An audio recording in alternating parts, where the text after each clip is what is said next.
Hello everyone, welcome back to my channel. আজকে সপ্তমী, আজ কিন্তু রেডি হতে বসে পড়েছি আবার। আর সকালবেলা থেকে একদমই ভিডিও নিতে পারিনি, তোমরা জানোই কালকে রাতে অনেকটা রাতে এসেছি। তো আজকে আবার সকালবেলা ব্রেকফাস্ট করে এসে দুপুরের লাঞ্চ সেরে তো বসে পড়েছিলাম মেকআপে। তো আমরা রেডি, এবার বেরিয়ে পড়বো প্রোগ্রামে যাওয়ার উদ্দেশ্যে। তারপরে যেমনটা দেখছো আমরা বেরিয়ে গেছিলাম পাহাড়গঞ্জের মধ্যে দিয়ে, বাদিকে কিন্তু একদম নিউ দিল্লি স্টেশন।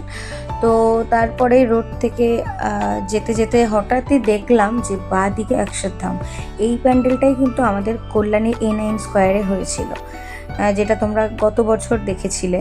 তো এই বছর আমরা এর আগের বছরও ঘুরতে গেছিলাম অক্ষরধামে।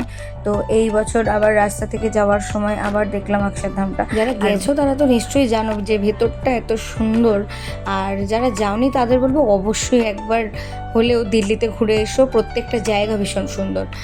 আর তারপরেই দেখো আমরা আজকে অনুষ্ঠান ছিল কিন্তু এনটিপিসি দাদরিতে। তো আমাদের রেস্ট নেওয়ার জন্য একটা রুম দিয়েছিল, তো আমরা চলে এসেছি। তারপরেই আমরা ঢুকে গেলাম রুমে। তো এখানে আমাদের রিফ্রেশমেন্ট কিছু দিয়েছিল, তো আমরা সবার মতন সবাই একটু ফ্রেশ হয়ে নিচ্ছিলাম। তো তারপরেই আবার অনুষ্ঠানের দিকে রওনা দেব। তো ওখান থেকে একদমই একটুখানি, তো তারপরেই আমরা আবার গাড়িতে উঠলাম, তো ওখান থেকেই বেরিয়ে গেছিলাম। তারপরেই আস্তে আস্তে দেখলাম যে আমরা লোকেশনের দিকে চলে এসেছি প্রায়।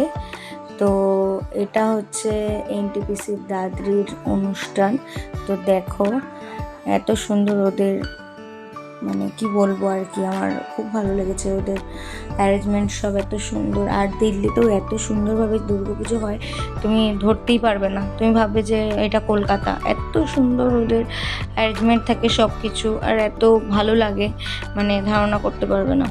তো এখানে আমরা পরপর 3 বছর, মানে আমাদের নৃত্যাঙ্কুর পরপর 3 বছর এসছে, এইটা নিয়ে 3 বছর। তো এবারও আমরা দেখো চলে এসেছি, পৌঁছে গেছি। আর এটা হচ্ছে স্টেজ, তো স্টেজটা ভীষণ বড়।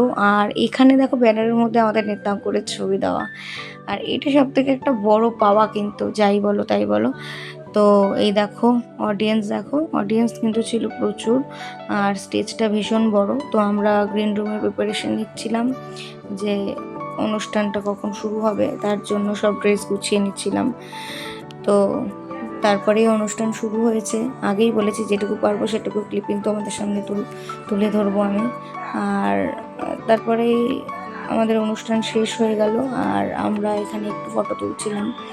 আর এখানেও দুর্গা প্রতিমাটা খুব সুন্দর করেছিল, মায়ের মুখটা এত সুন্দর ছিল, কিন্তু আমি ভিডিও নিতে পারিনি ওই টাইমটায়। তো আমরা এখান থেকে ডিনার করে রুমে ফিরবো, আমাদের প্রায় সবটাই শেষ। এবার স্যার কথা বলছিল, তার জন্য আমরা একটু দাঁড়িয়েছিলাম। তো এবার চলো রুমের দিকে যাওয়া। ঘুমিয়ে পড়েছিলাম, তার জন্য আর ক্লিপিং নিতে পারিনি। যাই হোক, এসে মুখের মেকআপটা রিমুভ কোনো রকম করে ফ্রেশ হয়ে আমরা শুয়ে পড়লাম। তো আজকের মতো এখানেই টাটা, দেখা হচ্ছে নেক্সট কোনো ব্লগে। বাই।